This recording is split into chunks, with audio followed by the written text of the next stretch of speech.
सरपंच, माजी सरपंच, माजी विजय भाऊ, शाळेचे मुख्याध्यापक जाधव सर, सर्व शिक्षक स्टाफ, गावकरी बंधू आणि भगिनींनो, आणि मी आता ग्रामपंचायत बघितली. कौतुक करण्यासारखे महाराष्ट्रात एकच ग्रामपंचायत नागापूरला भेटेल सारखीच आहेत, काय फरक दुसरी आम्हाला ग्रामपंचायत पाहायला भेटली नाही.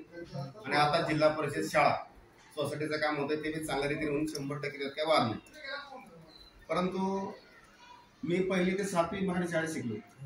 1ली ते 7वी आमच्या वेळेस शाळा कशी राहायची का आम्हाला बुधवार द्यायचा, बादली घ्यायची, शेणगोळा करायचा. सगळ्यांनी केलं असेल ते. आणि त्यावेळेस म्हणजे एक वर्षभर आम्हाला गणित, इतिहास, भूगोल एकच शिक्षक. 7वी पर्यंत आम्हाला एकच शिक्षक होते, त्या शाळेत शिकलो. आणि परंतु आता शिक्षक त्यावेळेची आम्हाला ते घरी ट्युशन घ्यायची. जे पोरं हुशार असायचे त्याला म्हणजे शाळेचं नाव करते ते आम्हाला काम धरून घरी सांगायचे की याला माझ्या घरी पाठवून द्या. तो आज घडतोय, आज त्यांच्यामुळे घडतोय. ते निवडायचे बरोबर. हा जोपर्यंत म्हणजे शाळा व्यवस्थित येणार, जाईन सर लावून भेटला तरी गल्ली जरी चालेल, जाईन सर.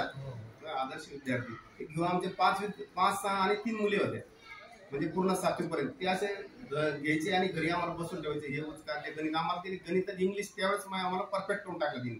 म्हणजे आज MPSC पास झालो मी, त्याचं कारण तेच आहे. कारण माझा भिण्याच्या ढाचा तिने जो प्राथमिक ढाचा होता माझा बिंदूचा, तिने तर फिट केला.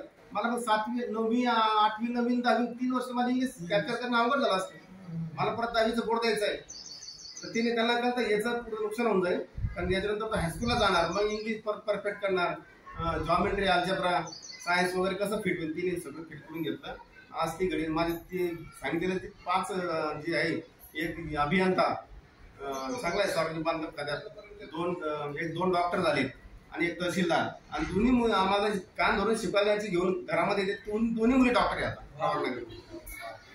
म्हणजे त्याला म्हणजे त्यांची बुद्धिमत्ता काय असेल त्यावेळेस आम्हाला माहिती, पण आम्हाला ते बळजबरीनं घरी यायचे. हा बाळूला पाठवून द्या, उशीर झाला, 8 वाजता आला पाहिजे होता तो. घरच्याला गुरुजी आले होते. म्हणजे असं प्रकारचे गुरुजीचं ध्यान बी असतं आणि चांगले विद्यार्थी घडावे असं शिक्षकाच्या मनात 100% असतं. कोणाचा विद्यार्थी हा गरीब आणि हा श्रीमंत विद्यार्थी शिक्षक भेदभाव करत नाही.